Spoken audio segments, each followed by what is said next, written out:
ರಾಜರಾಜೇಶ್ವರಿಯ right hand Varahi, left hand Kali ಅಂತ ಹೇಳಿ ಶಾಸ್ತ್ರದಲ್ಲಿ ಹೇಳ್ತೀವಿ. ಆ ವಾರಾಹಿ ವಿಷ್ಣುವಿನ ವಾರಾಹ ಅಂಶದಿಂದ ಭೂಭಾರವನ್ನು ಕಡಿಮೆ ಮಾಡಲಿಕ್ಕೆ ಎತ್ತಿದ ಅವತಾರ ವಾರಾಹ ಅವತಾರ. ಆ ಅಂಶದಿಂದ ಅವಳು ಹುಟ್ಟಿದ್ರಿಂದ ವಾರಾಹಿ. ಈ ದೇವತೆ ಉಪಾಸನೆ ಮಾಡೋದ್ರಿಂದ ಏನಾಗುತ್ತೆ, ಲಕ್ಷ್ಮೀ ತತ್ವ, ಯಾಕಂದರೆ ವಿಷ್ಣು ಲಕ್ಷ್ಮೀ ತತ್ವವೂ ಇರೋದರಿಂದ ಧನವೃದ್ಧಿ ಆಗುತ್ತೆ, ಶ್ರೇಯಸ್ಸುಂಟಾಗುತ್ತೆ. ಶಿವತತ್ವ ಇರೋದರಿಂದ ವಾರಾಹಿಗೆ ತ್ರಿನೇತ್ರಗಳಿರೋದ್ರಿಂದ ನಮ್ಮ ಆಜ್ಞಾಚಕ್ರ ಆ್ಯಕ್ಟಿವ್ ಆಗ್ತದೆ, ಜ್ಞಾನದ ಸಂಕೇತ ಸಮೇತ. ವಾಮಾಚಾರ ಅಂತೇನು ಹೇಳ್ತೀವಿ, ಅಥರ್ವ ವೇದದಿಂದ ಆಗೋ ಅನಾಹುತಗಳನ್ನು ಆ ದೇವಿ ತಡಿತಾಳೆ, ಶತ್ರು ಸಂಹಾರಿಣಿ ಸಮೇತ. ಹಾಗಾಗಿ ಅವಳಲ್ಲಿ ದಂಡ ಅಂದರೆ ಧರ್ಮದ ಸಂಕೇತ, ಅಧರ್ಮವನ್ನು ನಾಶ ಮಾಡೋ ಸಂಕೇತ. ಈ ದೇವಿ ಎಲ್ಲ ದೇವಿಯರಿಗಿಂತ ಸಪ್ತಮಾತೃಕ್ಯರಲ್ಲಿ ಬೇಗ ಅನುಗ್ರಹ ಮಾಡುವಳು. ಹಾಗಾಗಿ ಅವಳಿಗೆ ಶ್ರೇಷ್ಠ ಅದು ಪಂಚಮಿ, ಅಷ್ಟಮಿ, ಅಮಾವಾಸ್ಯೆ, ಹುಣ್ಣಿಮೆ ವಾರಾಹಿ ಅನುಷ್ಠಾನಕ್ಕೆ ಅತಿ ಶ್ರೇಷ್ಠ. ಈ 5 ಗಣಪತಿಯ ಶಕ್ತಿ ಒಟ್ಟಿಗೆ ಸೇರಿಸಿದರೆ ಒಂದು ವಾರಾಹಿಯ ಶಕ್ತಿ ಆಗ್ತದೆ. ಸೊ ಇವಳು ಬಲದ ದೇವತೆ ಮತ್ತು ಅಧಿಕಾರದ ದೇವತೆ.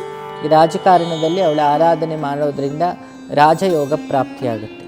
ಒಂದು ಎಕ್ಸಾಂಪಲ್ ಏನು ಅಂದರೆ, ಈ ತಂಜಾವೂರಲ್ಲಿರೋ ಪೆರಿಯಕೋಯಿಲ್ ಅಂತ, ಜಗತ್ತಲ್ಲಿ ಅತಿ ದೊಡ್ಡ ಶಿವನ ದೇವಸ್ಥಾನ.